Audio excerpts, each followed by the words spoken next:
Yep, we're right, one.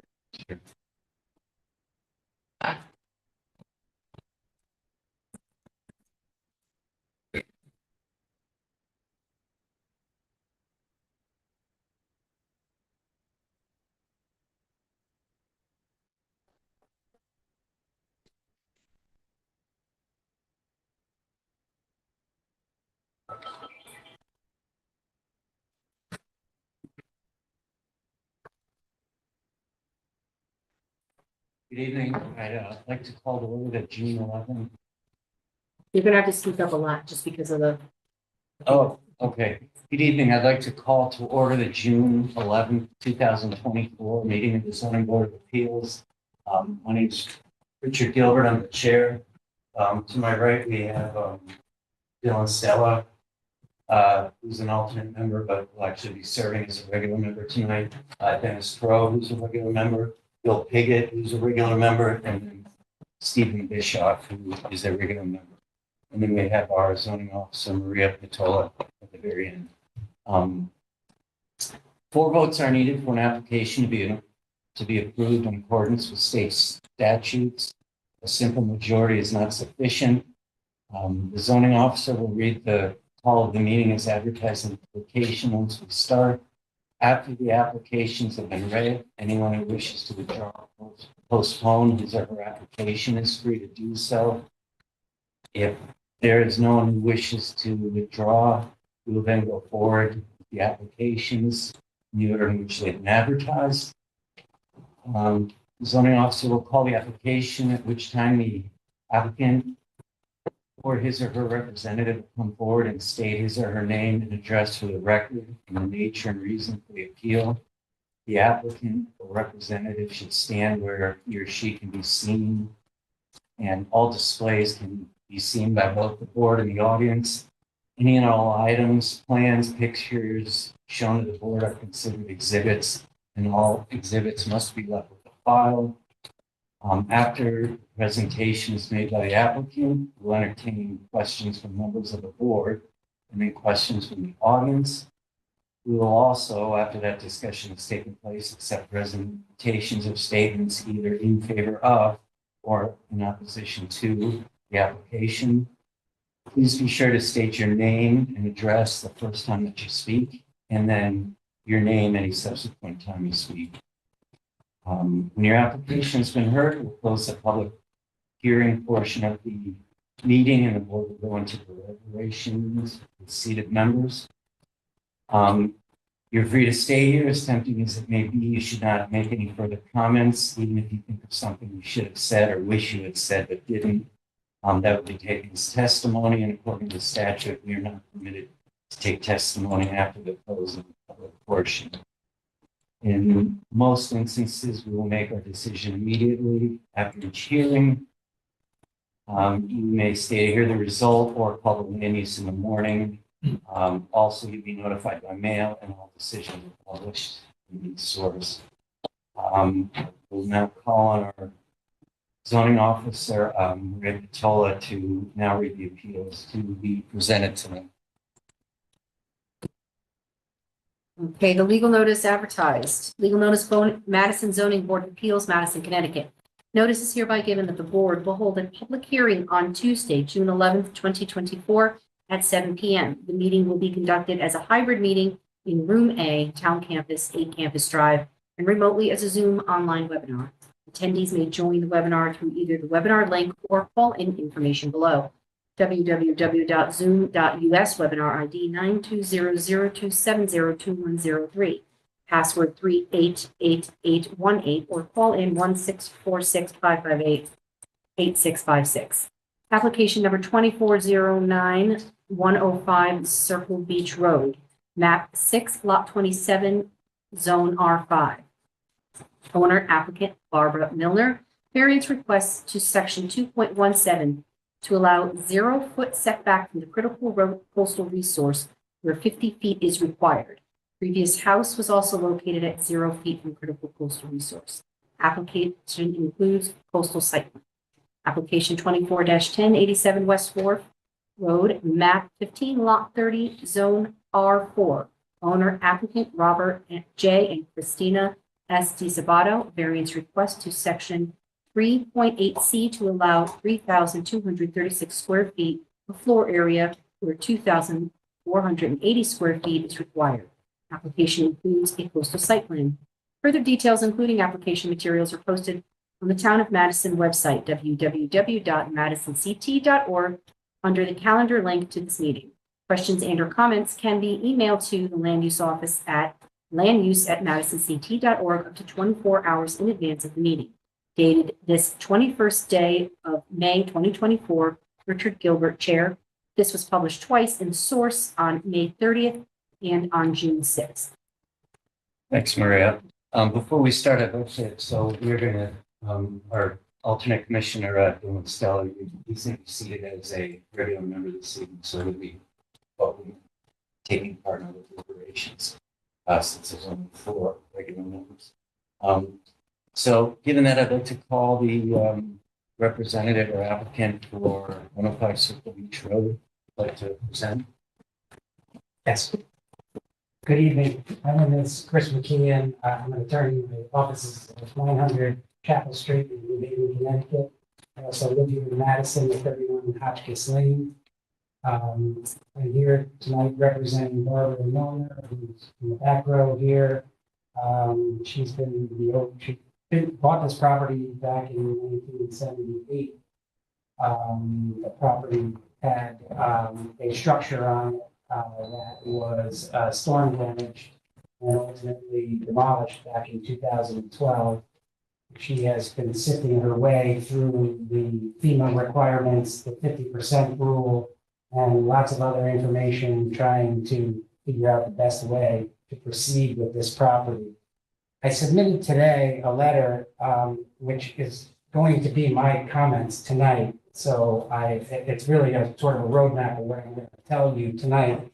I apologize if that's a late filing. I have copies of it in case you guys did not get them, but I'm gonna verbally state the information in here, but I can submit copies if you'd like.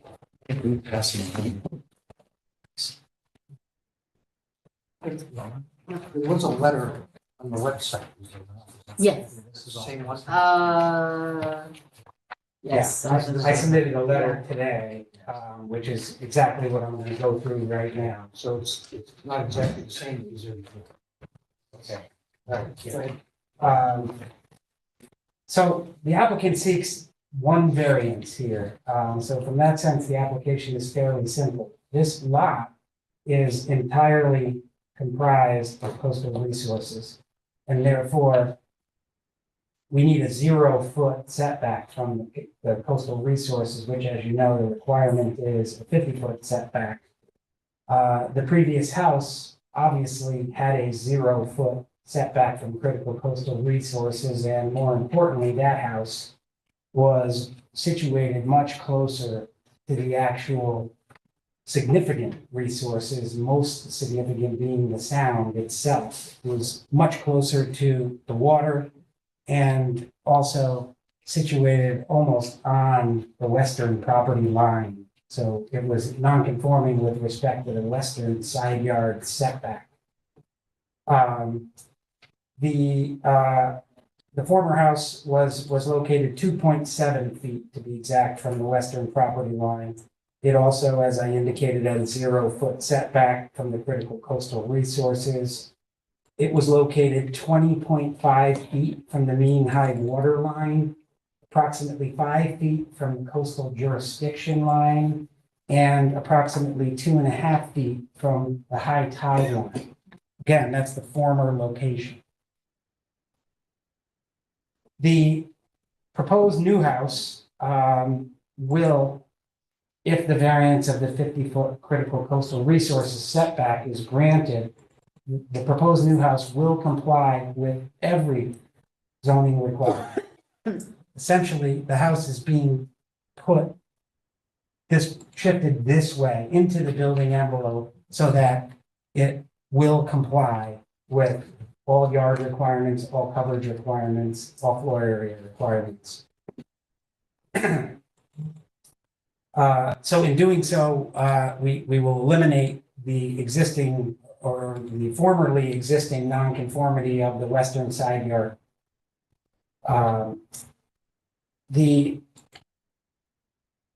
as you probably know, but I cite for you here the case law that's an owner of a non-conforming structure such as the one that was here has a constitutionally protected right to maintain and restore a non-conforming structure. That right was solidified most recently in a case called Mayor Whitman, the Connecticut Supreme Court case that I cite in my letter, and a case called Petruzzi, which was a 1979 case. And then most recently, the Connecticut General Statute, Section 8-2, was revised in 2017 to indicate that the demolition of a home is not indicative of an owner's desire to abandon the non-conforming structure. May I add, correct me if I'm wrong. Yeah. The passage of time has no impact. So even though it's been 12 years, 30, or more. Yeah. That's still holds. Am I correct on that? You are correct. The passage of time, I looked at that issue today. In fact, I'm going to grab the,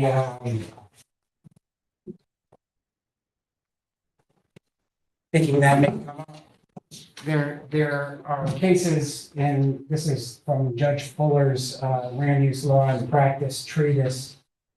There are cases in here that talk about a period where a hotel had been closed from 1966 to 1991, and intent to abandon was not found there. As I indicated earlier, my client has been sifting her way through that complicated area of FEMA, what you can or can't do relative to 50% of your assessed value. Is that value that the town is using an appropriate value? I mean, these are difficult questions for people that are in the business, not just lay people. So there has never been an intent to abandon the home that she had there. And frankly, what this application is doing is proposing a reconstruction of the house rather than a rebuild of a non-conforming structure that is too close to the neighbor and way too close to the water. So the result is a much better situation environmentally, ecologically, and in terms of the zoning compliance, because it will comply with each and every zoning requirement other than the critical coastal resource requirement or setback requirement, which it just cannot satisfy. The old house couldn't, any house can't. On this site, you can't comply with it. And I think I did see a letter that was filed today, I think purporting to oppose this application, but I think it had a misunderstanding of what critical coastal resources are. I think it had an understanding that the critical coastal resources are the tide line or the water. And it's much more than that. It is dunes, it is sands, it is rock formations. Critical coastal resources are defined in our regulations to include all those things, which again, permeate the entire site. So there's no way you can build a structure on this site and comply with the critical coastal resource setback. In fact, the only thing that you can rebuild, absent a variance to put it within the building envelope as we're proposing, is to restore the former house. And for all the reasons that I have set forth in the application, the new location and the new house is better. Not just from a zoning perspective, but from a FEMA perspective. It will be elevated to the FEMA level. It will have a compliant, state-of-the-art septic system.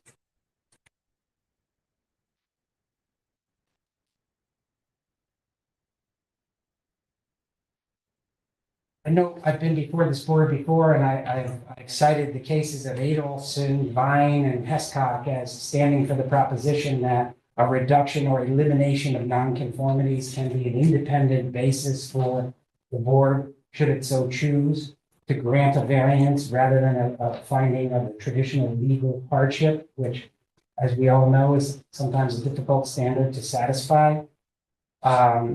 As I've indicated, we are eliminating the nonconformity of the side yard. Perhaps more importantly, we are mitigating, although not technically reducing, we are mitigating the failure to comply with the critical coastal resource setback because we're moving away from the most critical of those critical resources, and that is the water. I would submit, in addition to the reduction of nonconformities, that this site, because the coastal resources permeate the entire site, satisfies the traditional hardship requirement as well. Because other than rebuilding a prior legal non-conforming structure, you can't satisfy the requirement anyhow, anyway, building on the site. I think that's enough. I think that does satisfy the traditional hardship. On top of the compliance with all of the zoning regulations and the FEMA guidelines, allowing a home to be reconstructed within the building envelope is consistent with Madison's coastal resiliency plan, back in June 2016, indicating that homeowners ought to be assisted to the extent we can. In fact, that policy calls for an overhaul of regulations to permit people to more easily sift through these FEMA regulations and at the same time weigh the zoning constraints on rebuilding, whether it be a voluntary rebuild to avoid a disaster or whether it be a disaster already having occurred and a home being damaged by the storm. In addition to our variance application, we have a coastal site plan application, which Mike Harkin and I spent, as well as with speaking with Maria Patola and Aaron Mannix in town, to submit information to DEEP. And the first concern was about species being potentially impacted. And back in March, we received a letter, which is part of the record, from, I see it up here, Mike, sorry to borrow your exhibit, but from Shannon Kearney from the Wildlife Division of the National Diversity Database at DEEP. And her opening line is that she does not anticipate increased negative impacts to the state-listed species resulting from the proposed activity at the site. That led us to the next phase of preparing the coastal site plan application, which, when filed with the town, gets referred to DEEP. And DEEP has responded, of course, today with their response on that. And I'm going to let Mike Harkin address the comments that we've received to DEEP and the recommendations that they've. I'll turn it over to you, Mike. Good evening, Mr. Chairman, members of the commission. For the record, my name is Michael Harkin. I'm a professional engineer and principal of Harkin Engineering, located at 78 Wolf Hollow Lane in the town of Killingworth, Connecticut. I'm just going to go over, take one quick step back. As part of the plan package that you guys had and was submitted is the subsurface sewage disposal plan, which is actually the septic plan for this lot. So that is part of the record, which shows the septic system, the new septic system, being installed the furthest to the north as possible, away from the water. So That we have, Maria has that up on the screen there. Well, it's not that, no, I don't. I can take it, I just took it down. I don't have the septic plan in my record, but I can bring it up if you'd like to see it on the screen. If you could zoom in on it, it gives it clarity that we can't see from this distance. Okay. Otherwise, I gotta walk up there and. I'll bring it over to you. My eyes are just as bad. Do you have it in the file? I can bring it up for, Okay, I'll keep going while Yep. she pops it up and I'll bring it over if you guys want to see it. So the initial design of this obviously is all based on septic. That's going to control where the physical structure goes in our redesign. So again, as you can see, we put the septic system as far north as possible, meeting all the health code requirements. From the septic system itself, then you have the public health code setbacks from a system to a building, and that's where we got the system located and the house located, just so you know. We did our best to move it the furthest we can for the critical coastal resources, which is the coastal jurisdiction line, mean high water, and the physical aspects along Allen Sound. We do have an approval, which is part of the packet from the health department regarding this plan. And again, that kicked us into the next step, which was the CAM application, which the septic system is shown on this as well. So if you put it on there, okay, it's shown in the same location. So we prepared the CAM application.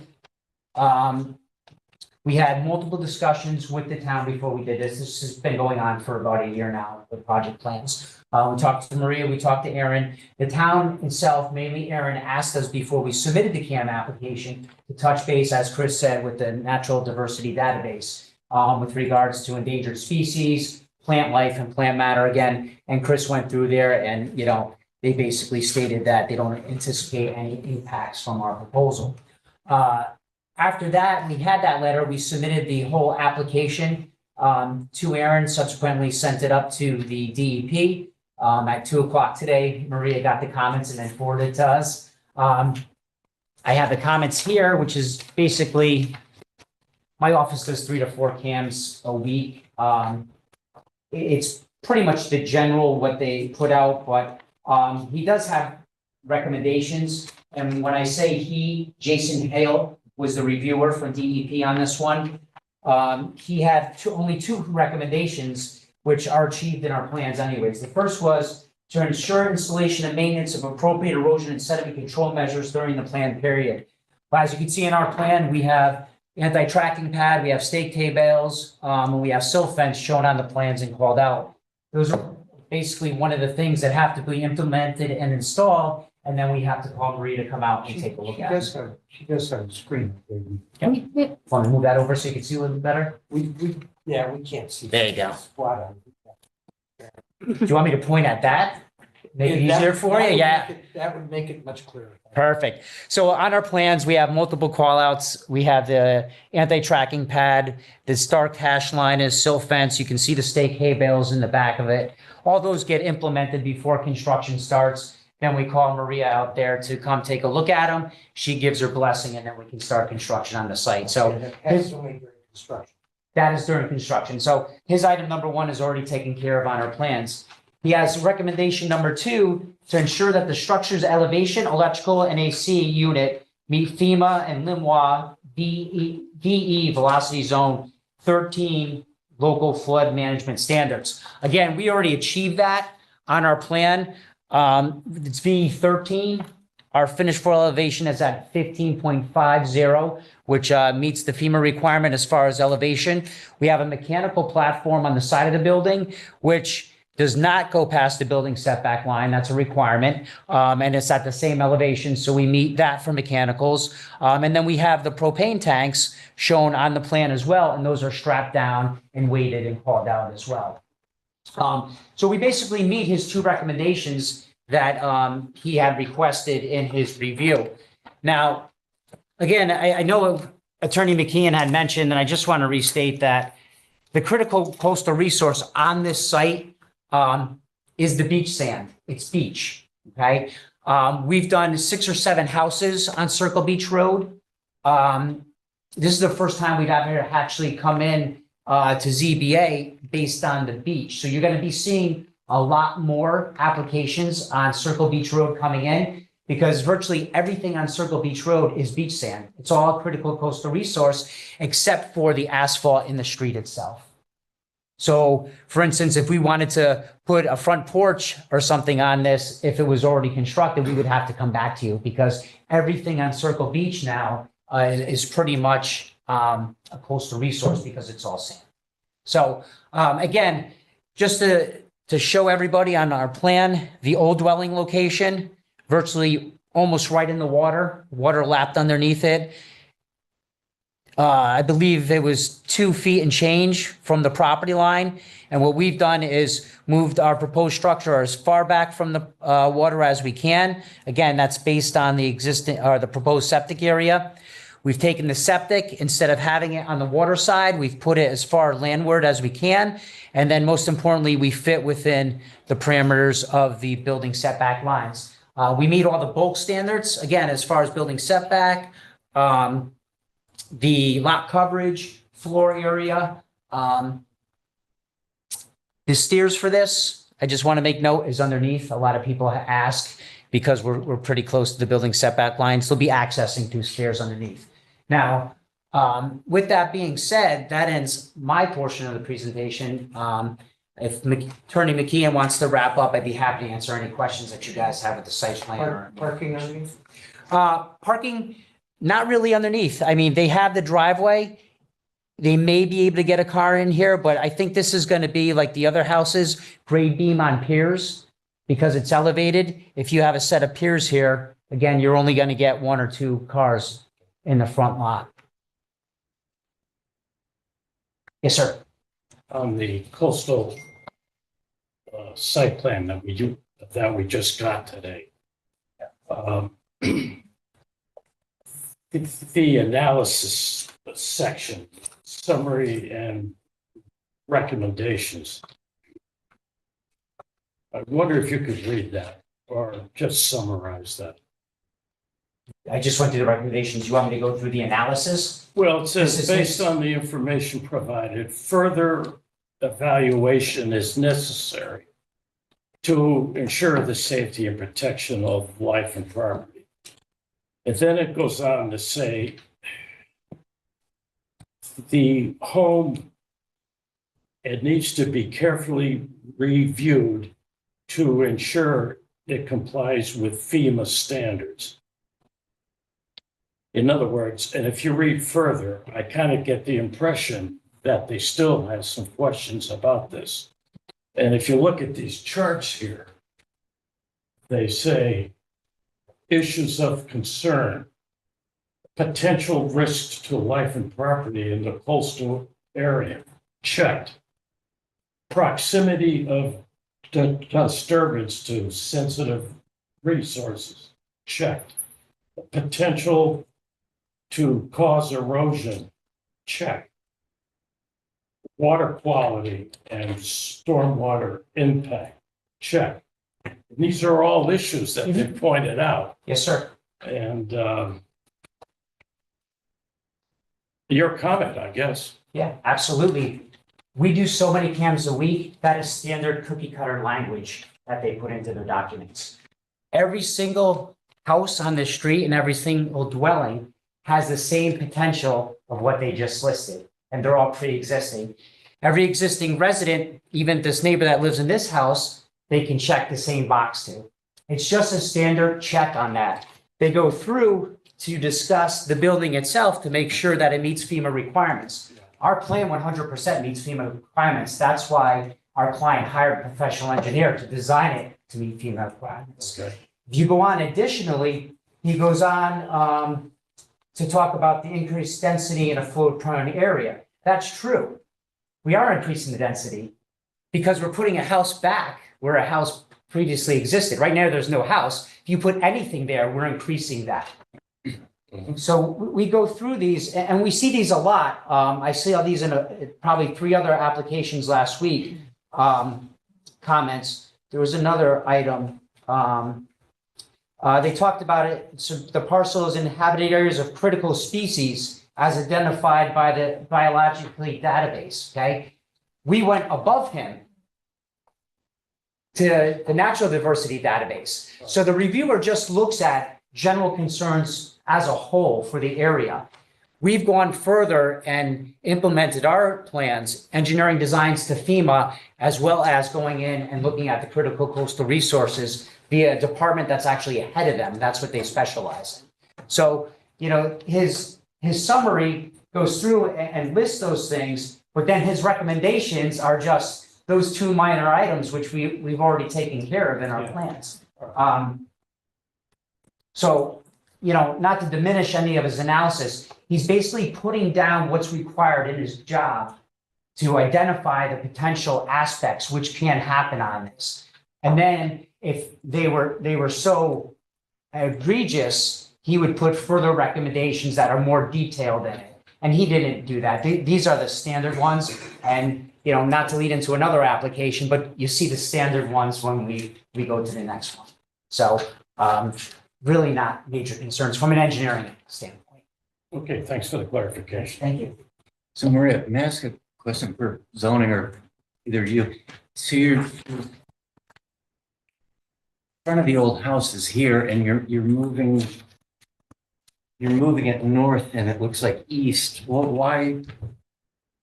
I don't, Well, because if they're going to put something back, we'd prefer it to be more compliant. no, I Yeah. understand that, but why, if the old house was 0 feet from the coastal resource and the new one is 0 feet, why is the variance? I guess that's confusing me. Why the variance? Because they're putting, go ahead.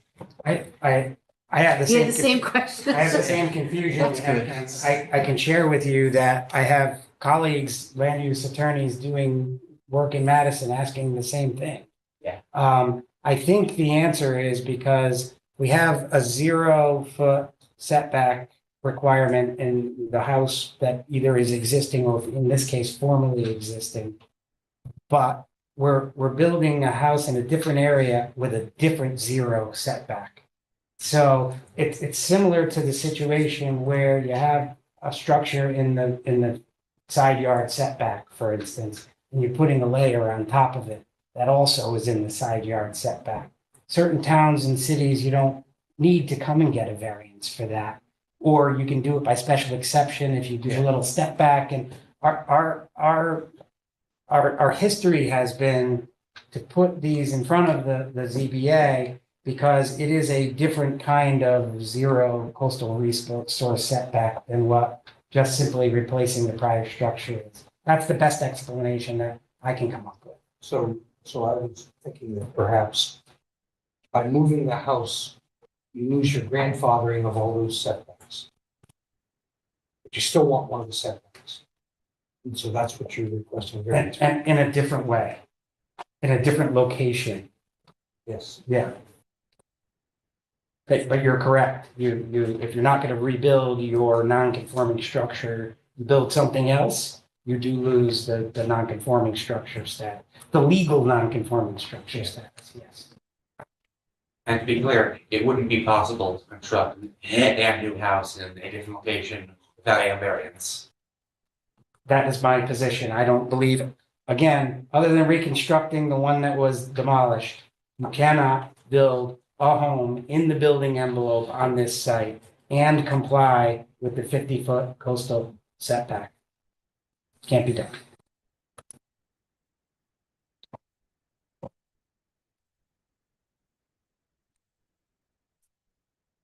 Any other points? I read through my letter. I kind of hit the ones I had put in my letter. I'm happy to answer questions from the board or from anybody in the audience or the public. So let me start with the board. Does anybody have any other further? I think I've asked one.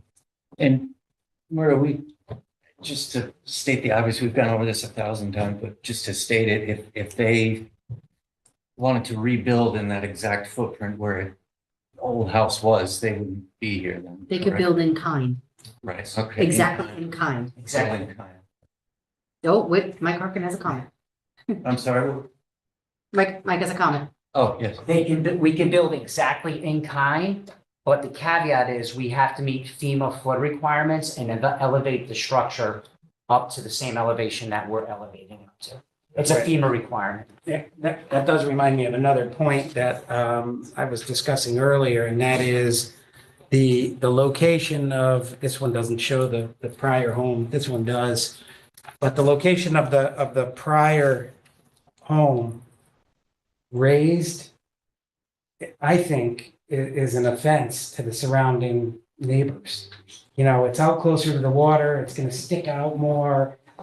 To me, that is clearly less preferable than moving it back and putting it in the designated building envelope and raising.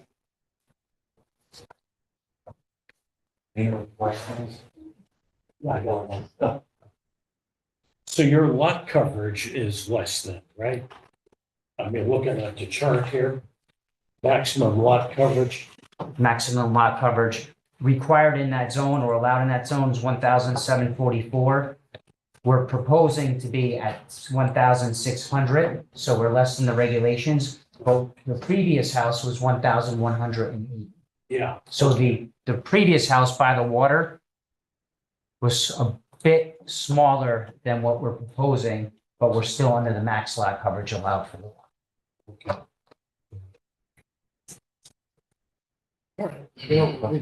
We probably should bring up the application, ZB, zone. Yep, ZBA or the coastal ZBA? Yeah, ZBA application. We probably ought to just step through the numbers on that. Just. Sure. Sure, you know. Please hold.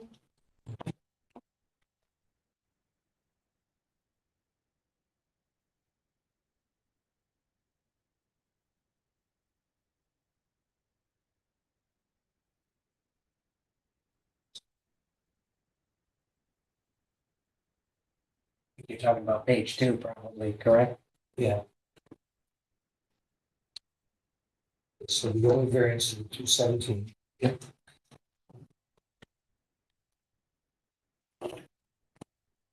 Page 3. There you go. Okay, must numbers here.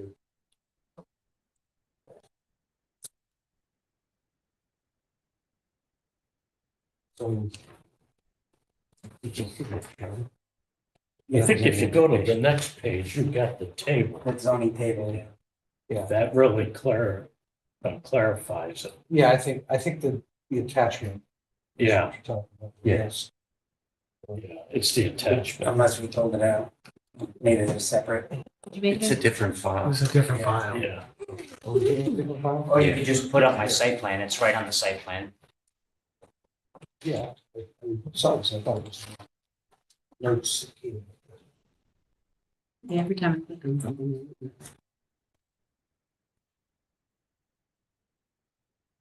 You. Oh,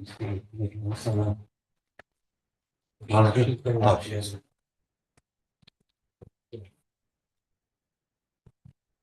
Yeah. Off to the right side. Should be over here. Where is it? Yep, right there. You see, Oh, I'm not over enough. Hold on. there you go.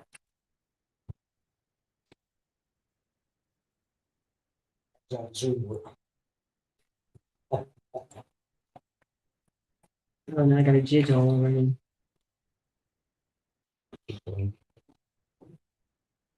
Totally right. Off to the right. And now we're going up. There we go. Back up. Yep, just a little higher. That's it. Okay. So you've got.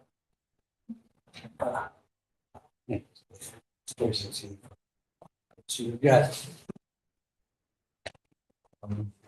A lot of areas. Mhm. 1,000 feet. Quarter of an acre. Yes, sir. Building area is most of that. Setbacks. Again, you're back within them. Max lot coverage. You're gonna talk about 1,600. Is required, the max is 1,744, that's good. And 3,150 where 3,240 is max. The rest is 37.5. Okay. Anything else you want to say? Oh, I think the big coverage by everything else. Any questions from the audience about the application? Anyone would like to speak? Oh, sorry, go ahead. My name is Stephen Lee, 63 Crabapple Lane in Guilford. And I have two questions / comments about the proposed building on the site. First, that it's predicated on the understanding that the house was destroyed previously by the storms in 2011. That was not the case. To the best of my recollection, the houses were unlivable through neglect for at least 15 years before that. So we're not talking about something that was damaged by storms and is therefore in the window of coastal rebuilding. Secondly, we're talking about doubling the size of the existing structure. And That seems to be a lot for a rebuilding of a previous structure instead of a whole new application process. That's it. Thank you. Anybody else want to speak for or against the application? Hi, my name is Eric Peterson, and I live at 12 Circle Beach Road in Madison. And we've been here, my wife and I, since 1980 and lived in different neighborhoods, but we find Circle Beach is a very special place. And we've been there 13, 14 years now and have watched our neighbors along the beach raise and lift their houses, repair their seawalls.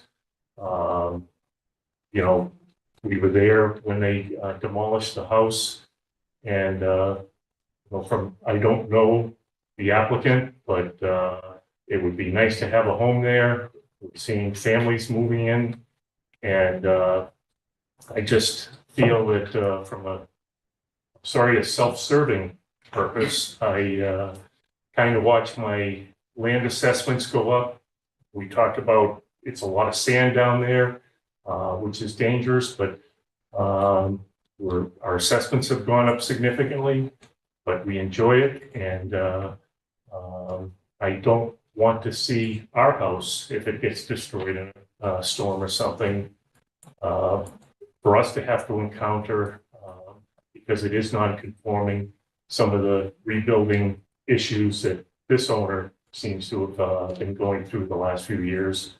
And I totally support what they're trying to do and hope that you'll approve the building plan that's been proposed. Thank you. Thank you. Anybody else like to speak for or against? We have Oh, we have yeah, one person online. sorry, I forgot. Video. Raise your hand. So, Mr. Bill Lee, I guess? Mr. Lee, if you could state your name, Bill Lee, can you see me okay? we can hear you. So state your name and address, please. William Leet, and I am, my residence is 13 Indian Way in Falmouth, Maine, but I also am one of the owners of the property known as Y'all Come, which is adjacent to the lot owned by Ms. Milner. Go ahead, you have a comment? Should I proceed? Yes, go ahead. So everybody is sympathetic to somebody whose house has to be torn down at some point, and that's why the law permits them to reconstruct in the same footprint. I do think, and I know that building is a complicated decision, but I do think it is important to give this a little bit of context, which is that we have a property that, well, by way of example, the property was purchased in 1978. I've been going there all my life, and I'm 66. And I think I've met Ms. Milner once. The property was deteriorated to the point where the first selectman wrote a letter in 2011 saying, you know, it's becoming a significant problem. I included that letter in a submission earlier today. And then it's not surprising, given the condition it was in at that point, that it didn't fare well when Irene came around. But in any event, you know, it was, I believe, condemned and then demolished. I could be incorrect on the condemnation, but I seem to recall seeing a sign up there. So it was condemned and demolished. And then from our standpoint, nothing's happened since 2012, other than the lot has been for sale from time to time for quite a while. And here we are 12 years later. And instead of an effort to sort of rebuild something that existed there before, possibly in a different location, we have what is a substantially larger house. And in looking at the plans, the location of the old house is sketched in, but we don't have any dimensions. But I can tell you it was quite small. It was, I believe it was 2 bedrooms. It actually was a garage originally that was attached to another house that was moved. And the garage was left there, and the former owner built it out so it could be lived in. So in any event, it was quite small, 1 story. Maybe it was elevated a little bit, but in any event, so now after you know, a long time of not much happening and then it being torn down, here we are, and there's an effort to rebuild a much larger house that occupies a lot more of the lot than the other one did. And it's interesting. So council has educated me a little bit on the definition of the critical coastal resource by pointing out that it isn't limited to the high tide line. It also includes the sand and the rocks and all those sort of things. And I think the response I would have is, well, then those are, since they are all individually identified in the ordinance, and I went back to look at them, they're all worthy of protection. And it appears what's being asked for is sort of a blanket override of all of those. So yeah, I understand he's saying it's built on a sand lot, so he needs some kind of variance from that. But it's not being built 50 feet from the water. It's not being built 50 feet from the rocks. I mean, it's just sort of trying to override all those. So I guess fundamentally, I just have a little bit of concern with, when you have sort of the fact pattern that we have here, where nothing happens for a really long time. And then instead of an effort, after 12 years to try to rebuild something that's comparable to the original footprint, we have what appears to be quite a bit larger house on the lot, and all that comes with. So I'm not opposed to reconstruction, but it just seems to me that given the fact pattern, it is reasonable to ask that it be that what is being requested is something that more closely approximates what was originally there. Thank you. Anybody else, Maria? Yep. Raising their hand? Yep.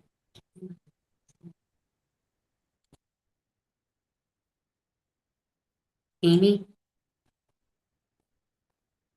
Go ahead, Amy. You can unmute. Can you hear me now? Yes. Okay, so I'm nowhere nearly as articulate as Bill. But I'm I'm representative of the neighbors on the other side. And Can you give us Oh. your name and address, please? Amy Connolly, and we own the cottage 103 Circle Beach, on the west side of the said property. Thank you. Okay, and I concur with Bill's statement that the house has been was neglected. It really did not get demolished due to the storm. And I think that what they're proposing to rebuild is unreasonable in light of the failed selling of the property. Like I said, I'm nowhere near as articulate as Bill, but I concur with everything he said. Okay, thank you. Thank you. Anybody else in the audience? Nope. Other questions of the board? I actually have one other question, and Maria, sorry, I hate to keep putting you on the spot. Since the proposed house is moving, I realize the lot area and the buildable area are the same. Would they not require variances because it's a different footprint, or my mistake? No, it complies. They made it comply. What do you, what is it? I don't know. What are you looking at? Lot area 7,000. You're looking at the zoning table? Yeah, just the first two, the lot area and the buildable area. So the required lot area is 7,000 and they have more than what's required. Oh, required, That's the minimum lot size that is needed for that zone and they have The more. required and allowed sometimes is. Okay. Gets confusing. Yeah. It's reading. All right. Any further questions? Anybody? Any final? I guess I'd like to briefly respond to the neighbors, and I understand people with change is never easy, but to some degree they've had the benefit of having the vacant land next to them. I represented to this board that Ms. Milner has made repeated trips. She's pointed to the assessor's office coming in each year, trying to figure out how much money she could spend to repair this house structure that she had. And if we misstated that the house was demolished by the storm, it was demolished because of damages sustained during the storm. It was demolished after the storm, just to be clear. But more to the point, the rebuilding of the existing or former home at FEMA level has to be more offensive to the neighbor on that side than a home repositioned proposing. It will not be something that neighbor would want to have rebuilt. I don't think they're appreciating that. And as far as it being a bigger house, well, they're spending considerable money to move, raise, install an engineered septic system, and everything that they've proposed is within the limits of the zoning regulations. So they're not asking you for something they're not entitled to already under the zoning regulations in terms of the relief. So I just didn't want it to be characterized that they're overreaching. They're only asking for what the regulations already allow. Yeah, I'm glad you pointed that out because when I was listening to them, I couldn't figure out what they meant by bigger. I mean, and I'm glad you clarified that. Richard, we do have another hand raised before you Oh. close the public. Okay, sure. Let's start, Mr. McKeon. Did you have anything else before No, we? not at this time. Okay. We'll go to the Mhm. audience then, please. Thank you. I just wanted to point that the house had been neglected. Your name and address. My apologies. My name is Russell Leet. I live in Montpelier, Vermont. I'm again a member of the family that owns Yalcom, the next door neighbor. And the house was neglected for many years. Pigeons were living on the front porch for several years before the house met its demise. One concern I had from looking at the overall plan, is this going to be a household that's lived in year round? Is it going to be winterized so that people can live there over the winter season? Or is this just going to be a summer vacation residence? That's all I had to contribute. Thank you. Thank you. Any other final comments? All right, I'd like to motion to close the public portion of the hearing and move on to deliberations. So moved, you want us to? Yes.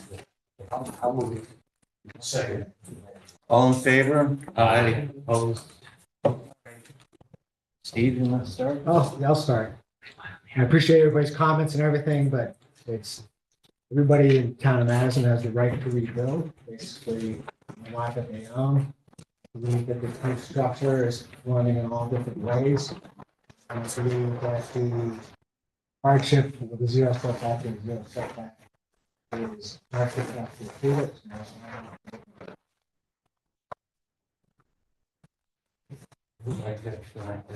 Yeah, I have to agree with Steve there. I think the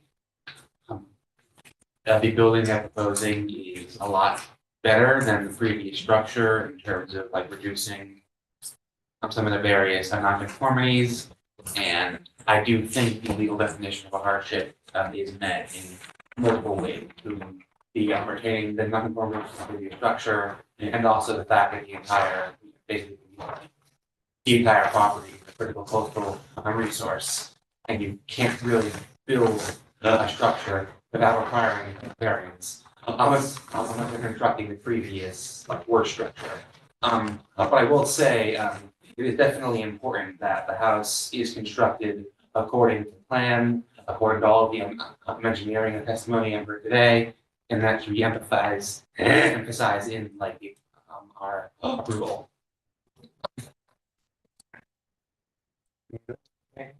I do emphasize with the folks who say that this is, the change to what's there, but zoning requirements are what they are, and they can build on that land regardless of what it was that caused the house to be demolished. Whether it was a storm or it was just lack of maintenance or anything else, it doesn't matter, nor does the passage of time, which I did, as I asked Terry to count.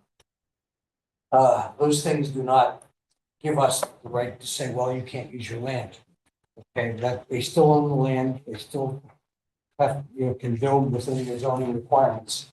They do require set, variance for the 0-foot setback for the coastal resource, but every house on that on that road would apparently have that same restriction.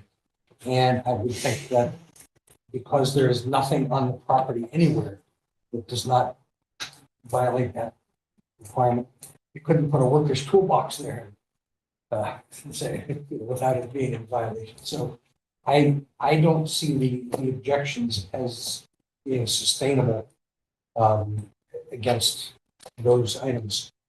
I think that they've done their homework and found ways to meet the other zoning requirements. So Okay. I have no more. Bill? I think I would be in favor. They eliminated the nonconformity on the western side setback. And they are entitled to rebuild in the same footprint or the existing footprint of the demolished structure. And that's a right that they have. So I would be in favor. Yeah, the only thing I was gonna add, you mentioned there was one reduction in the setback. There was a lot of, I just want to get on the record, there were several people talking about size and whatnot. The house is conforming, so although we're supposed to consider the whole project as a whole, there's nothing, you can't tell someone their house is too big if it meets all the zoning regs. So and the third thing, the final thing I'd like to point out too is if this is denied and they want to rebuild, you're going to have a structure that's closer to one neighbor and closer to the water, which I think would not be an improvement. I think this is an improvement. It's well thought out, and I think the fact that it's in a coastal, the whole thing's in a coastal setback counts as a hardship, and we have one reduction in the conformity, so I'd be in favor. Any other thoughts before we do a motion? So I'll go ahead and make a motion. If you want. Sure. So I'd like to make a motion to approve application 2409-105 Circle Beach Road to allow. Sorry, where's my? Where was it up here? Wait a minute, I got it right here. I got two.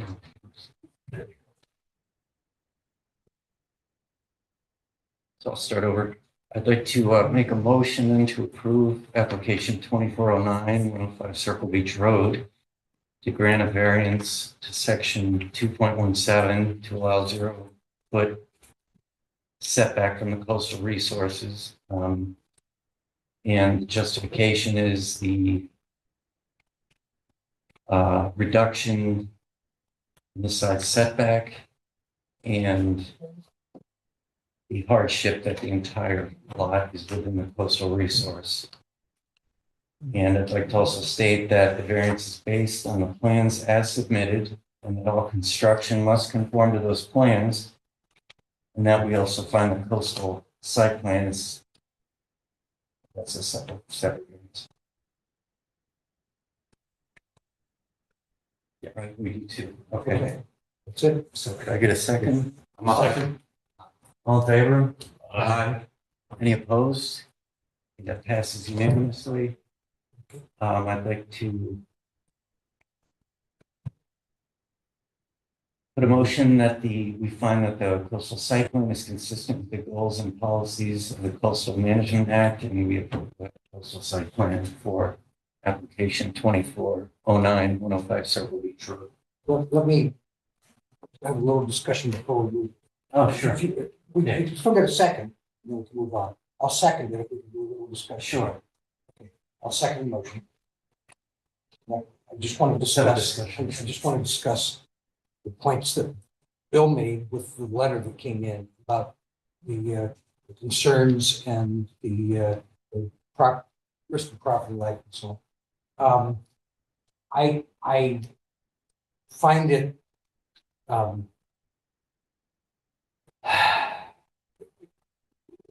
let me say exasperating that the state would come in and say, these are concerns, we recommend that you do something that has nothing to do with concern about. Why would the state do that? I find that exasperating to deal with that. And I don't think we have any actionable areas that the land has been used in that area for a long time. And if there was some issue with risk of life and so on, and they came in and told us there was something serious, they would have, they would be obligated to come in and explain that to us. That's not an acceptable form to state a concern and then give us recommendations that are palatable. I just thought we ought to at least discuss that and acknowledge it. Yeah, I agree. It surprised me when I saw that letter today. It came in at 5 o'clock. Or at least that's when I went on. We saw it. And when I read that, I said, what's going on here? Yeah, and then the It just didn't make recommendations. sense. Yeah. And so I don't know, Dennis, if there's a problem with the state or with this guy that brought this up. I don't know, though, but it should be clarified. It should be, and it isn't, and so I don't think they gave us recommendations, that the recommendations have been complied with, and I don't find it obligatory upon us to go around and, raise issues with something that they just expressed concerns about. It's not, if they have something to say and they don't give us evidence, then we can't stop somebody being. So I'm ready to second the motion. we already got a second. Yeah, I don't know. You want That's not the discussion. Okay. Sorry, did you? Yeah, I mean, I do agree. It is kind of confusing, especially in this context. So I can see where you're coming from there. That's it. Okay. All in favor of the approval? The motion. Aye. Any opposed? It passes unanimously. I'd like to motion to open the public portion of the. So moved. All in favor? Aye. Aye. Okay. Thank you. Okay. Thank you. Sector, please. So I'd like to, Just imagine this picture sitting there. Thank you. Just wait for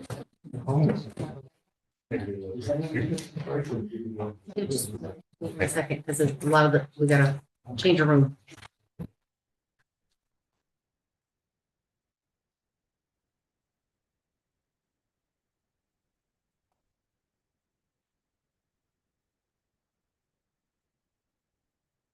You got that thing. I don't need that.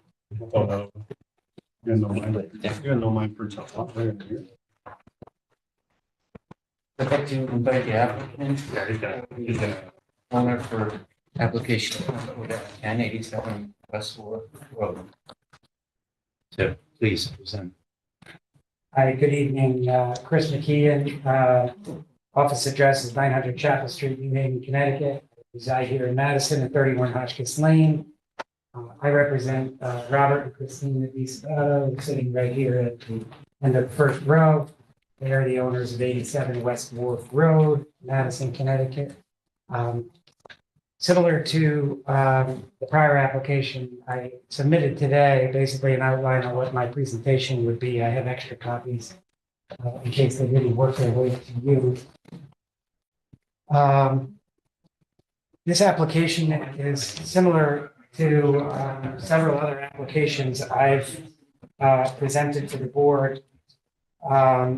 Here we have a site that is non-conforming as to lot area in that it contains only 7,576 square feet where 10,000 is required. The lot is also a corner lot, and for zoning purposes, it has 2 front yards and 2 rear yards, which that means 2 30-foot setbacks and 2 20-foot setbacks. It's easier to say that without appreciating how much building envelope that takes away. It does take away a lot. On top of that, the site is located in the AE 13 flood zone, like many of the sites close to the water, but this is also in the LIMWA, limited wave action zone, which does not affect all of the properties in the beach area, but presents yet another challenge for construction. The existing site is improved with a home and a detached garage. It is, I'm sure you're all familiar with the location. It's a fairly prominent location as you're heading down toward the Madison Beach Hotel at the intersection of West Wharf and Middle Beach. It's to your left as you're heading toward the water, on the water side. The 2 structures on the site are non-conforming 6 different ways. The first being a front yard setback. The existing garage is only 15.8 feet from the property boundary. Again, 30 feet is required there. The rear yard setback, the garage is located only 7.7 feet from the property boundary, 20 feet required there. The existing house is located 18.6 feet from the western boundary, 30 feet is required there. The front yard setback for the open porch, the existing porch is 13 feet from the property boundary, where 20 feet is required, again, as a rear yard applicable. The building coverage, the existing house has a detached garage, the house and the detached garage have a building coverage of 1,329 square feet, where only 1,288 is permitted.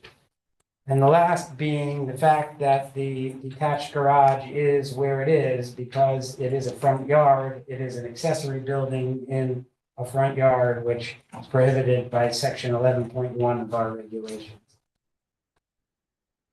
The applicants propose to reconstruct a home with a garage underneath that will eliminate all 6 of those nonconformities.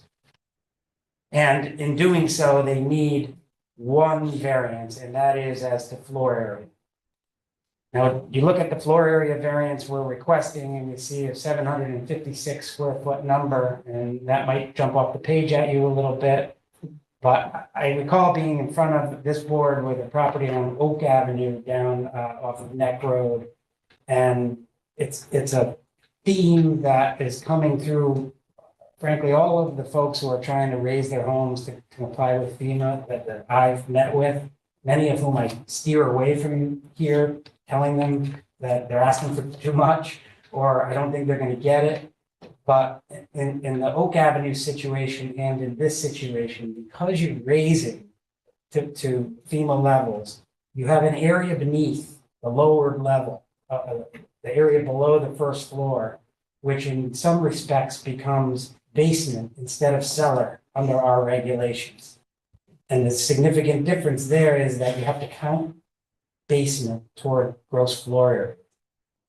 The other factor here is that because we're trying to get rid of a detached garage, which violates the zoning regs in any number of respects, and put it underneath, because you enclose the sides of the garage, it becomes countable to floor area. So the number of increase is really deceiving in terms of what the increase is. But with that one variance, the new home will be completely compliant with all of the setbacks. And I think it's very important for the building envelope to be observed on a property corner like that. And I think the surrounding community will appreciate that much more than they can even realize right now.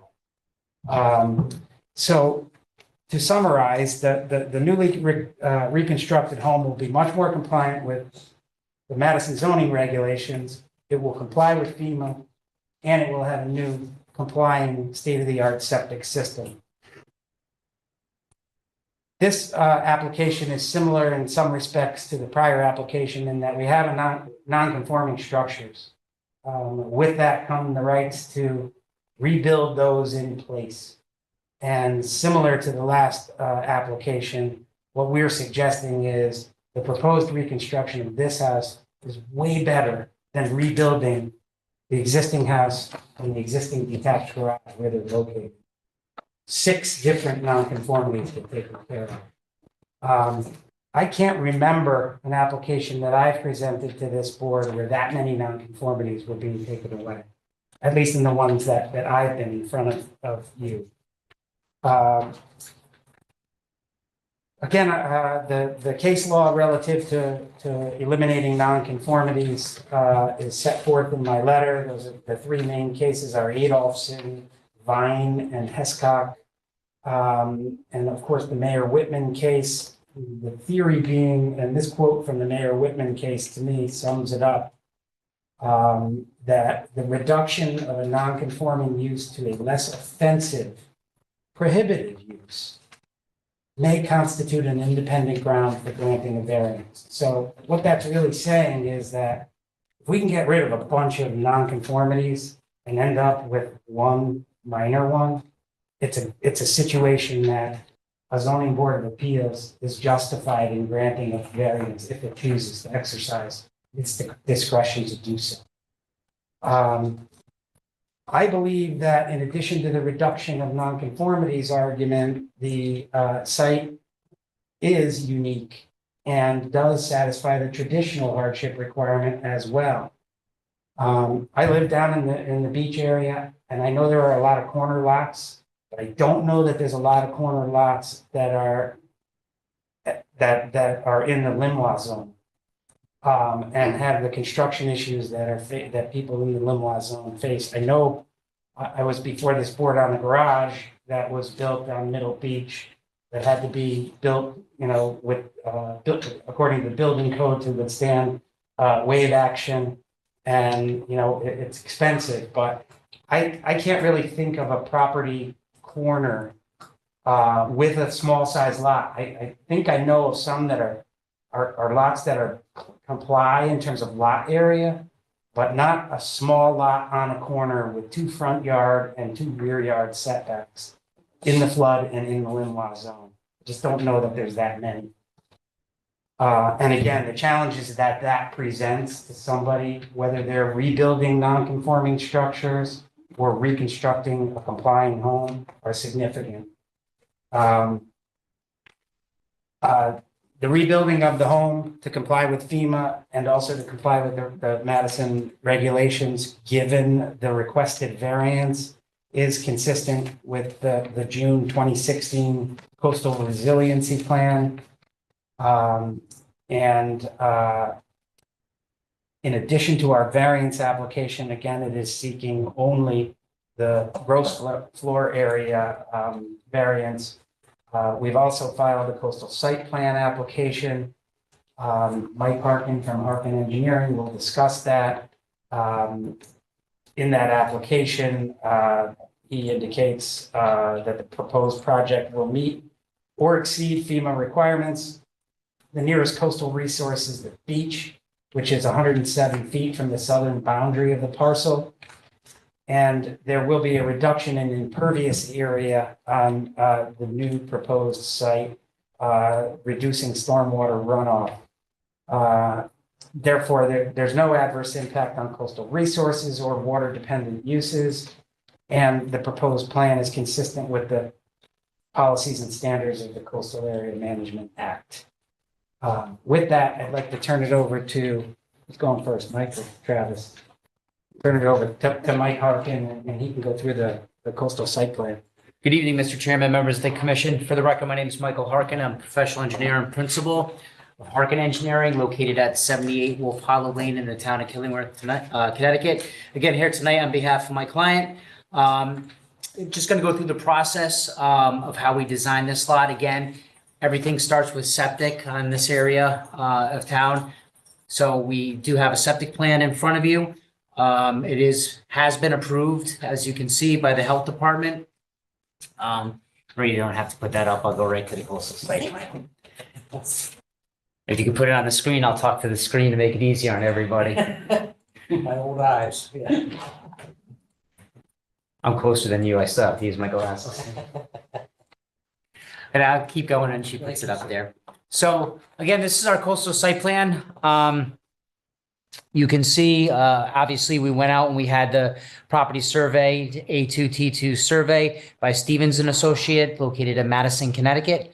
As you can see here, here's Minute Beach Road West. Here's West Wharf Road. What we're proposing is the 4-bedroom house with no foundation drains in this area. Obviously, it'll be elevated again to meet the FEMA requirements for that zone. We're around 7.5 going around the house. It has to come up to elevation 15 to meet FEMA. As Attorney McKeon said, then we'll have a garage space underneath. The garage entrance will be located off West Wharf Road. You can see, pull in and pull under. The house itself, Travis Gulick, Gulick and Company is here tonight to go over the architectural plans after I present, so you can physically see what the proposed structure looks like. But again, the septic is located in the side yard or the front yard, however you're looking at the building. There will be a small retaining wall about 18 inches to 2 feet around there. That's just to put the fill in place for the septic system. The utilities will virtually come from here, from an existing telephone pole, tying at the back of the house. Gas will come in off West Wharf Road, and then we have an existing water service that will tie in and bring it around. So all the utilities will not be unsightly from the visual representation of the roadway itself. Again, same thing on all of our plans, the standard erosion controls. We have the construction entrance. We do have sill fence going around there. We have areas called out for staked hay bales if we need to. We have an erosion control note that they have to be in place. Again, then we call the planning and zoning enforcement officer to come out and take a look, and then the project gets built out. Again, Attorney McKeon had hit on the drainage calculations for the site. Town of Madison requires drainage calcs. We went through the process, but the amount of impervious area that exists now is actually larger than what's going to be built out there. So we're actually reducing the amount of stormwater runoff, and there actually is no need to put underground galleys or things like that in place over there. Again, we did get a letter from DEP for the CAM application. I think this one came in at 2:30 today, somewhere in there. Again, standard summary and recommendations, his analysis. You go through it. It's similar to the last one. But then he goes down to comments. If the variance is granted, the applicant should be aware that the following issues should be addressed. Ensure installation and maintenance of appropriate soil erosion and sediment control measures during the planned period. Again, similar to what they always put in their letters. Ensure the structure's elevation, electrical and AC, FEMA and LIMWA and the AE zone, AE 13 zone and local flood management standards are adhered to. Again, our plan does take care of all that. I should say our plans. Ensure that the structure's elevation, free. Ensure that the outdoor shower water supply comes from above, and the outdoor shower features a minimalist design comprising solely a shower head extended from the wall. That's virtually generally what happens. It does get suspended and the water does drop instead of coming out sideways through the wall. Number 4, ensure that the surrounding enclosure of the shower has breakaway walls or lattice as part of the building code and FEMA requirements. It has to be. And it is not noted on the plans that the lower walls are either lattice or breakaway walls. If they are breakaway walls, they need to be certified by an engineer, or flood vents must be added. This should be designed for a VE 14 flood zone, which they will. When they physically break down the building and do the structural design, it has to meet FEMA requirements, else the building department's not gonna issue a permit for it. And in that analysis by the structural engineer for the building, it will be rated to be to the exact, I think he said 14. BE 14 flood zone because it is an law and that structural engineer will design the structure accordingly. With that being said, that ends my presentation with the site. Again, after Travis goes and does his presentation, I'd be happy to answer any questions you guys may have.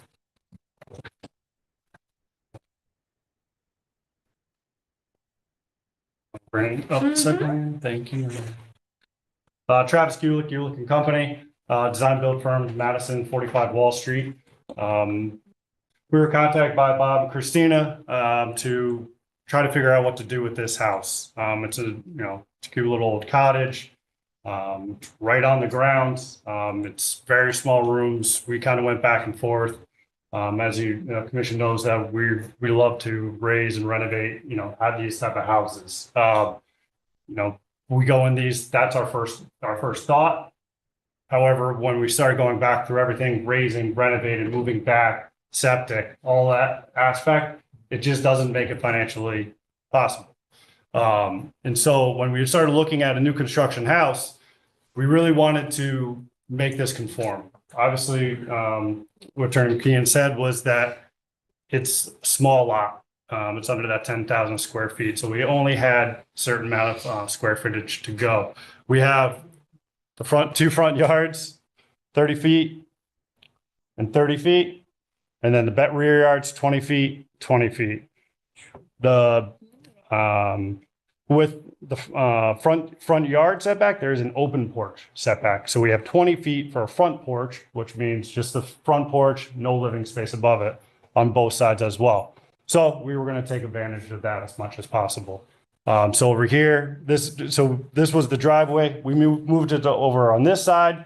When you pull in, this is actually a covered area. The garage starts within the building setback because, again, the garage that we took down, or we plan to take down, is actually counts as floor area.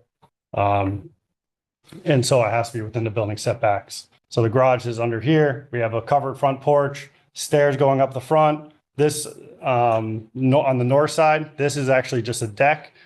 We do have our utilities, the generator and the condenser, just within the building setback as well, because that's a requirement. We were able to meet just all the setbacks that we need to. And then we have stairs that come down within the front porch. We had to be this far away from the front porch setback line due to the septic system that we have going on as well. So as you can see, really tight lot, try to fit a lot in. You could scroll down. I'm just kind of giving you a baseline of this is the basement. Pretty much the lower level, we call it. It's really not a basement. When you ever think basement, it's underground. This is the lower level. This is at grade. So this is the driveway. These are two garage doors. Again, this is going to be the building setback right in front of this. This is the covered porch, front porch. Couple garage doors coming in. We have inside. This would all be closed in. This area right here coming around. So this is the stairs that go up for the inside the garage. And then we have a little back area, some outdoor shower. This wouldn't be enclosed. And just to explain the shadow or shaded area versus the non-shaded area, this 112 square feet and this stair enclosure. And in this area right here, this 90 square feet, that I'm not asking for a variance on floor area. That already is included in my coverage and floor area. This is the shaded. That way we can close in the actual lower level. Go to the second floor. Second floor, come up the stairs. This is again your front covered porch. Have a nice little entrance, stairs upstairs. Really modest, small little house. We have a living room, kitchen, a little laundry room. This is going to be a utility room as well, powder room, and then we have a back deck going out to the side porch. Some windows, and that sort of thing. Go to the next one. Second floor, we have a stairway coming up, 4-bedroom house, 4-bedroom new septic system. It's two full baths up here, one for the hall, one from the primary. And then out here, this is going to be a roof deck. So it's the roof of the open porch down below. That's just right through their primary. And then on the 3rd floor, we actually just have a little ladder. Doesn't count as floor area because it's really just an attic space. It's just a little ladder. You got to get up to that space. This is the elevation, front elevation. You see on this side, this is where we're going to be stepping up for the septic. This line right here, that's at grade and at West Wharf elevation. We have garage doors beyond because Westport, or is that? this is West Wharf. This is where the new front of the house is. Not Middle Beach. Nope. And the address is 87 West. This side. This is north on this side. So we have the garage doors, comes in here. This is all at grade again. We have the pillars, we have the stairs going up. Nice little tower, kind of keeping it really kind of beachy and kind of keeping it in tune with the rest of the neighborhood. This is the north side. This is the Middle Beach side. So this is that deck. This is that stone wall that we have coming here. Again, that's where the septic system is going to be underneath there. This right in here, that's going to be the utilities.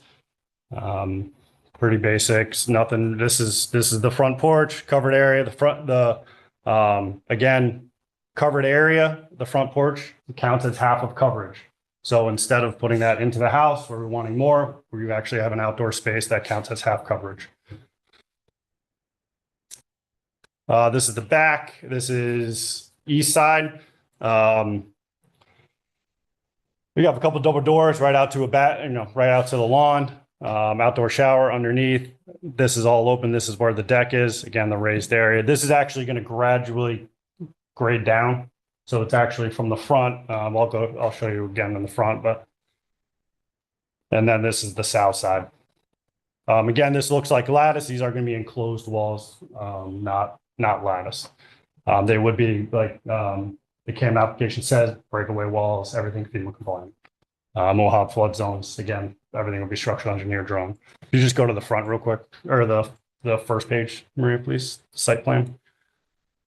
I'll just show you the grade. This is all existing grade here. This is existing grade, and then it'll slope up to the septic area as well. So this is all just staying at grade. So really in the end, the big thing is the floor area. We designed this house where the only variance is just enclosing underneath in the garage. That way they can, people go into it more, is that really security, keeping the garage doors closed, and having their beach stuff all locked up and not out in lattice.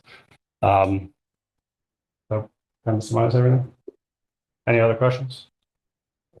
Can one of you go over the numbers on they're on the application and whatever? We got them readily. The zoning table? Yeah, before you can bring it up on the application. The application you want? Or if you've got. Or it the on table. drawing, that-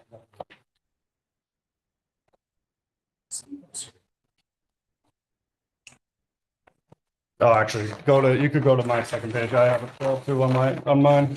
Yeah, it's on. It's on mine. So there we go. Okay, zoom in on that, please. Trying, getting there. Oh, maybe. Your eyes are better. So required allowed. Do you want me to go through this? Yeah, you can do. Coverage 1288. That's what you're allowed. The existing is 1329. We're actually bringing it down to 1213. So we're complying. Floor area max allowed 2480. Right now, that does not include the garage at 1824. We're actually at 3236 because we're asking for that 700 square feet over. So that's what we're asking. So we're asking for floor area. So what we're asking is What's that number on the bottom right? 3,200, 36. Okay, I missed What? it. Yeah. I think you said 13. Yeah, no, sorry. Everything else, height wise, the tower complies, everything else complies as well. And then obviously setbacks comply as well. Yeah, and that 3256. 3236 236 is 756, over the 248. and that just happens to be the size of. Well, if you scroll, Size of the garage. if you scroll over, Moving the garage Again- underneath is what's causing. again, the need. Smart. I have areas that are actually included, that's allowed. I can close in these areas right here without variance. Yeah, so that 90 is included in the. That's included in the, what I'm allowed. Yes. Including the 112 is what I'm allowed. Okay. So just enclose the rest of the downstairs, looking at That's 756 over. basically driven by the need to elevate. Well, so then it goes into the other aspect as well, is I can't finish it. I can't have electrical down there. I can't have heaters on the floor. Even in the CAM application, it says the water line for an outdoor shower can't be, and it's in the end, it doesn't really make sense, right? You can't finish it. You can't do anything down here. You can't put finished flooring, appliances, anything like that. But I can't close it in because it counts as floor area. But I can't, by FEMA and building code regulations, I can't do any of that. So all we're trying to do is close in, make breakaway walls. That way, at least they can secure everything and lock everything up properly. The basement cellar distinction, just so you know, really applies to the whole first floor. The garage, an area counting as garage counts for floor area. But because you've raised this area here, Travis is saying we have enough floor area to go to include these, but we don't have enough to include these. And it's because these have to be counted because of the height of the house, these areas. So a combination of that basement cellar issue plus moving the garage out from a detached non-conforming structure underneath. It's a combination of those reasons why the floor area variance is needed. And I have a highlighted version of this. These, the proposed house, the front setback on the north, that's a nonconformity that's being being eliminated. The rear setback on the east, the front setback on the west, the open porch setback, the coverage, and the one that's not shown on here is the location of the detached garage being in the front yard, which is just prohibited under the accessory building regulation. So it doesn't show up on the bulk zoning table, but it is a nonconformity that is being eliminated based on the proposal.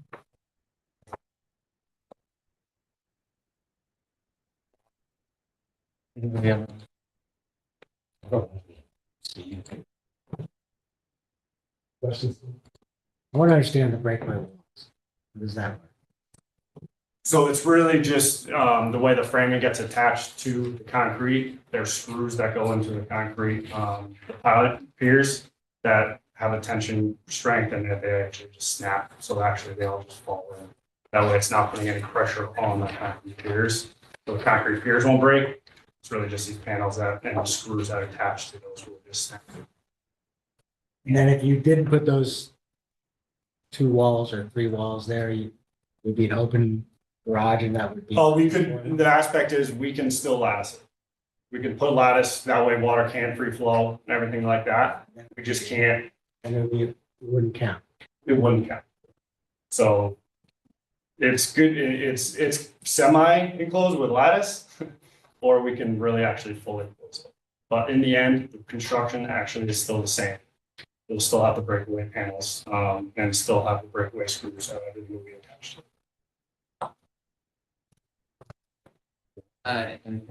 Yeah, so I think you already answered this to some extent, but I just want to be really clear on this. So like in the section of Mr. Amakine's report about how the site satisfies the traditional hardship requirement, it says, like one of the reasons is that it's a corner lot, has 2 front yards, each with a 30-foot setback.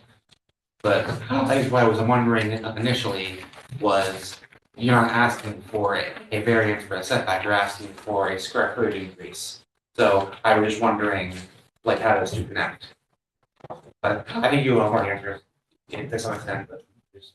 I would answer that by saying that the corner lot and the two rear and front yards limits your building envelope significantly more so than a regular lot.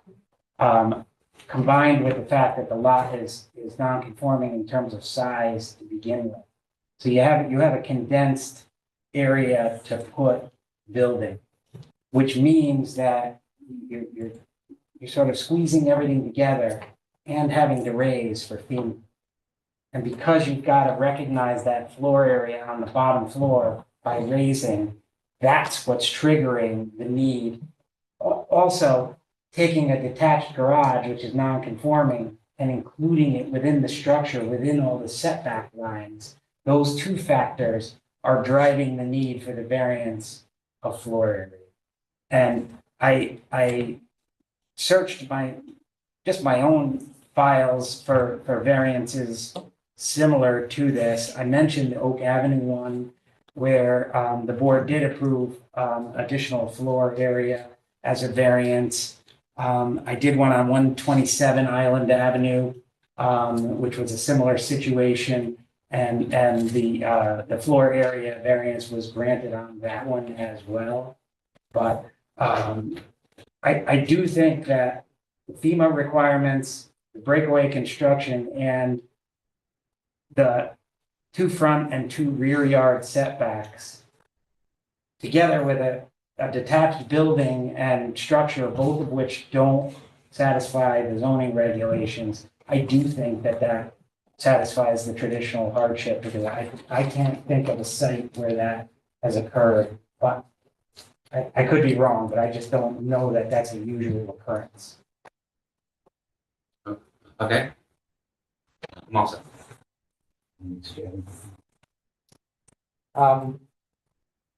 No, I have a question too, if anybody knows, I mean, is the buildable based upon the size of the lot or the size of the buildable space? So The floor area? you have a 100 by 100 slot and it's 20 by 20, then you basically have a 60 by 60 square, right? But if it's a 30 by 30 on 2 sides, you have a much smaller square. Is the building calculation based upon the lot size or based upon the buildable size?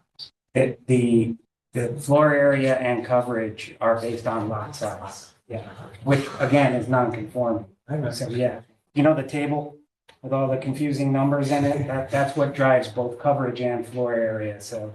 Makes perfect sense. Yeah. I did want to make note, there are a number of letters in support of the application, which I don't know that we need to read them. I'm sure you saw them. I think they've been made part of the file. Yeah, they're part of the Yeah. official. I'm glad you noted that. It's worth mentioning. Eight. We've had those 8 of them. reviewed. Yes. Yes. I don't know, people from the public. So anybody in the audience wish to speak in favor or have any questions? Yes, please. Cecilia Pfister, I'm at 73 Middle Beach West. I'm a budding neighbor with them. And I think it's a good design. We have no objection to it. I think it's an attractive design too. Credit to the architect that it fits the style of the area, the tradition of the beach properties in that as well, what was traditional. And so we just want to let you know, I approve. But I do have one question about the retaining walls and the grade. Is that going to, where's that going to send flood or excess rainwater? Is that going to, or is that not your department? Yeah, that's, Yeah, Mark, they you can have- answer that. if they want to address it. Yeah, we can answer that. So no drainage patterns are changing, which means that the water is going where the water is going now. So after it's. So it's not raised or, No, it's only raised for the septic based on the public health code. right, That's why it's out of the ground, and the walls are basically to hold the soil back. right. Okay, so the grading patterns, the way it's graded out now is the same that it's going to be graded out in the future. So no additional water will be going on your property. And honestly, with the. Actually, they get more water than we do. Yeah, and honestly, with the reduced impervious area on the lot, there's gonna be actually less water coming off then it comes off. Oh, sure. Okay, thank you. Anybody else? Anybody in the audience? No. There is, but nobody's raising a hand. Okay, any final comments from the applicant or? I don't have any other comments. I don't know if anyone. I see. Oh, yes. Just a quick comment, Bob DeSabato, 87 West Fourth. And I know this was brought up for security purposes and the reason to enclose, which we think is important. There's a ton of traffic, foot traffic in that area. There's parades, there's a lot of weddings at that hotel.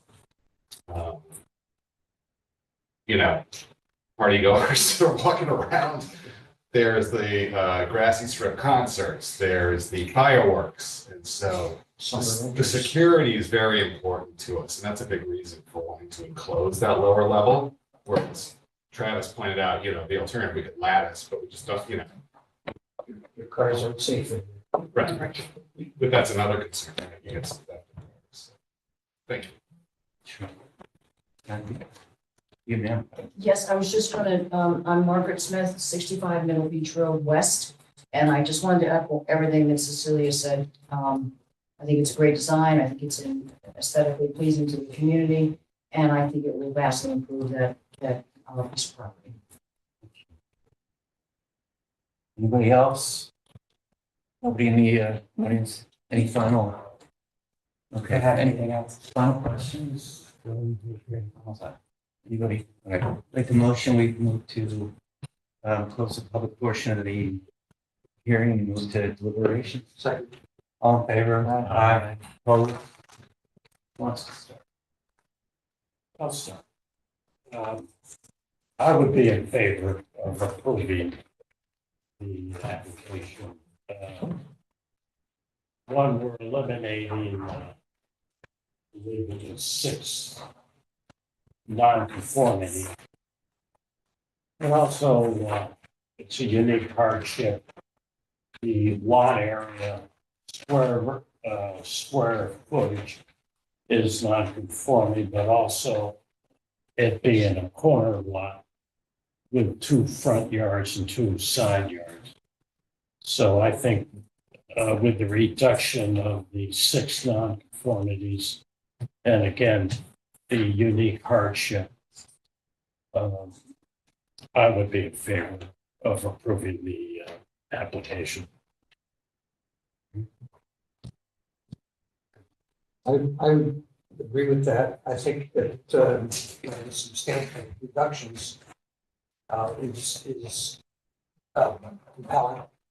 I would think that we would have the right to say, well, no, just go with the lattice work and then we don't have to do it. But I think the argument that Mr.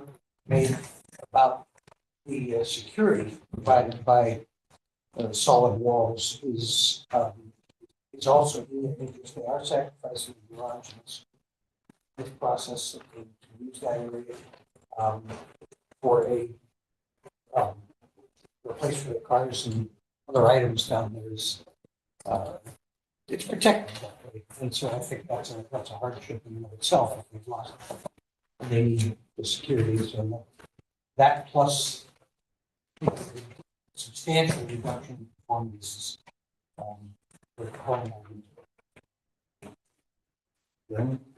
Yes, I have to agree with what Bill and Dennis, I do think it meets the legal definitions, but it's like the significant reduction of nonconformities. Also that it does have a trick market on it. I do think the fact that it has 2 front yards with respective setbacks and the fact that it's located the Lenoir zone severely limits the kind of structure that you can build. And so I think it's variance is a very fair and I support it. Steve. I just want to make sure that when whatever proposal we put together includes that the increase in coverage is the result of FEMA requirements to raise the property, not because they just want to have 30% more space. So I don't want somebody coming from Austin Post Road and saying, oh, we gave 30% more. The result of the 30% more specific to regulations, FEMA having to raise that house. If that's proven in the world around the world. You can make the. No, I'm not. You can. So I agree with everything you've all said, and yeah, to Steve's point, I wish the zoning board would take this up, that when people raise their properties, are creating more coverage, but anyway, that doesn't matter, so I don't have anything to add. I'd be in favor of approving. Then I'd like to make a motion that we approve application 24-10, the 70 West Fourth Road, for variance request of 3.8 acre, 3,236 square feet floor area, where 2,448 square feet is required. Based on the fact that they are making a substantial reduction in 6 other nonconformities that are eliminating, not reduction, but eliminating 6 other nonconformities. And the purpose of raising the house was to meet FEMA requirements, which added the square footage area. But the solid walls are required as opposed to lattice for security purposes. Yeah, I'd like to amend that the variant. Further, that the variance, we require that the variance is set. It requires that it's based on the plans as submitted, and that all construction must conform to those plans. Good, and second then? Second. All in favor? Aye. Any opposed? I'm gonna do coastal site plan. I think it's been reviewed out on this. So Yeah. I just, do you want to put a? I'd like to make a motion that we approve the site plan for 4-10 87 West Wharf. Submitted. The site plan is consistent with the goals and policies of the coastal management. I'll second. All in favor? Aye. Any opposed? Okay, passes unanimously. Great. Congratulations. Thank you. Thank you. Thank you. Let's do minutes, right? Let's do minutes, right? I'll just wait.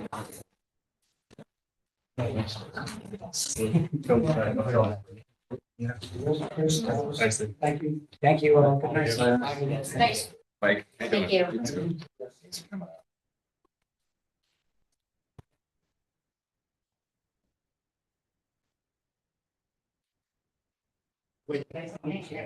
I would like to make a motion that we approve the minutes from the, sorry, what was the date? Nay. May 14th. From the May 14th meeting. All in favor? Aye. Opposed? Motion to adjourn. So next meeting's remote. Say second. Somebody second. I said second. Okay. All in favor? Aye. Opposed?